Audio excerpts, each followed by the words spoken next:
मेरे लिए नरेंद्र मोदी के शासन के 9वें वर्ष में सबसे अप्रत्याशित बदलाव रहा बीजेपी का यूपी के निकाय चुनावों में सैकड़ों मुस्लिम उम्मीदवारों को मैदान में उतारना।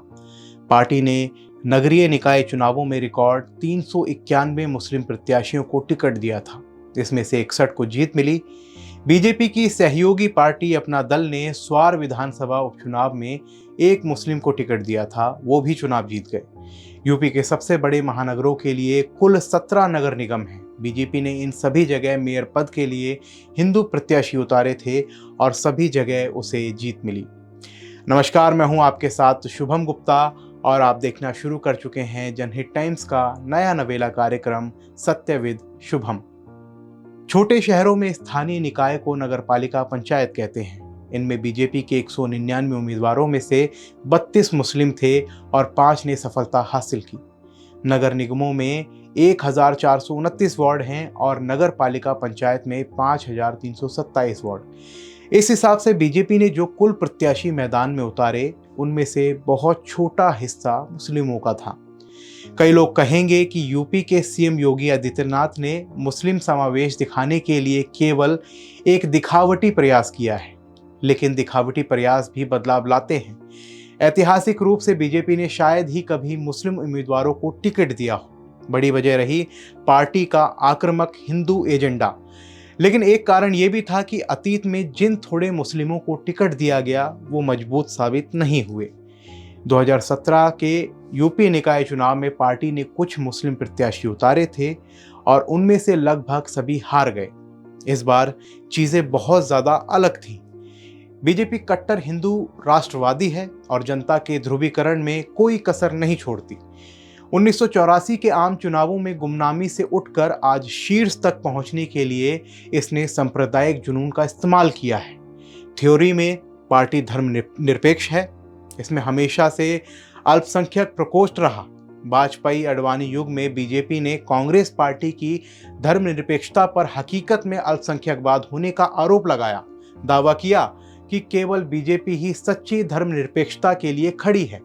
लेकिन पिछले 9 वर्षों में बीजेपी के ट्रोल्स ने धर्मनिरपेक्षता का उपहास उड़ाया है। बीजेपी शासित राज्यों ने the Kashmir files, the Kerala story जैसी फिल्मों पर मनोरंजन कर साफ कर दिया, जो मुसलमानों को आतंकवादी के रूप में चिन्हित करती है। कर्नाटक विधानसभा चुनाव में पार्टी ने खुद को इस्लामिक कट्टर संगठन पीएफआई से रक्षा करने वाले के तौर पर पेश किया। हालांकि हिंदू बहुसंख्यकवाद का समर्थक करते हुए भी बीजेपी हाल में मुस्लिम वोटों का एक बड़ा हिस्सा जीतने पर काम कर रही है। पिछले 2 दशकों में हुए चुनावों में पार्टी ने 6 से 10% मुस्लिम वोट जीते हैं, खासतौर से सिया मुस्लिमों के, जो कांग्रेस का साथ देने वाले बहुसंख्यक सुन्नी मुसलमानों से नाराज हैं। लेकिन अब बीजेपी अपना ध्यान पसमानदा मुस्लिमों को लुभाने पर लगा रही है। पसमानदा मतलब निचली जाति के वे लोग जिन्होंने इस्लाम को कबूल किया है।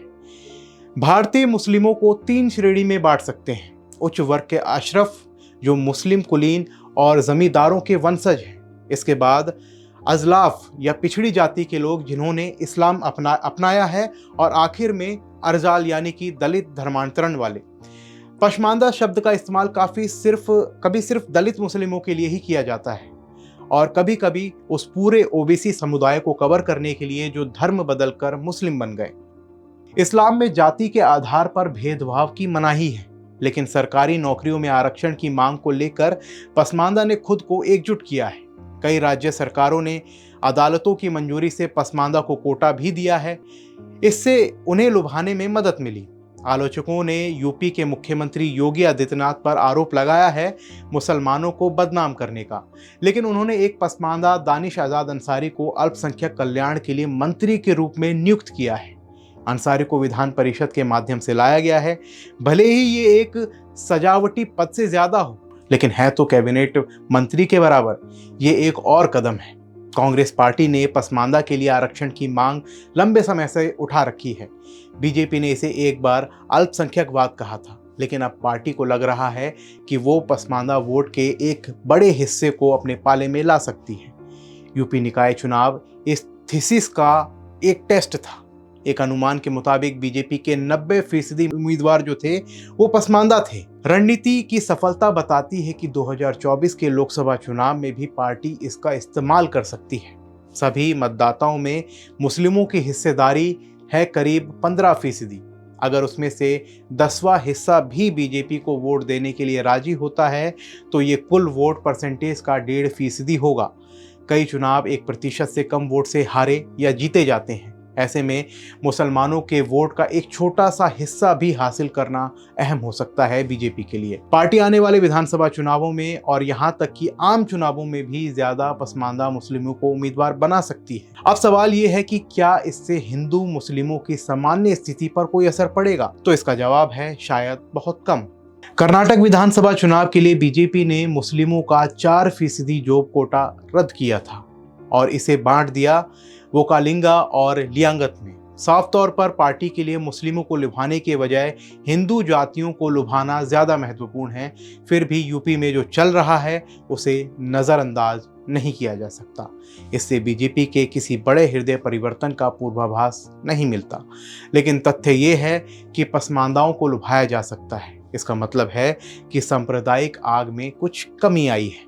बीजेपी एक हिंदू बहुसंख्यक पार्टी बनी रहेगी, लेकिन अगर पसमानदा वोटों की खोज से इसकी आंच कुछ कम होती है तो ये बदलाव बेहतरी के लिए होगा। अभी के लिए फिलहाल इस रिपोर्ट में बस इतना ही। कैसी लगी आपको हमारी ये रिपोर्ट हमें कमेंट बॉक्स में ज़रूर लिखें। साथ ही हमारे चैनल को सब्सक्राइब भी करें। जय हिंद।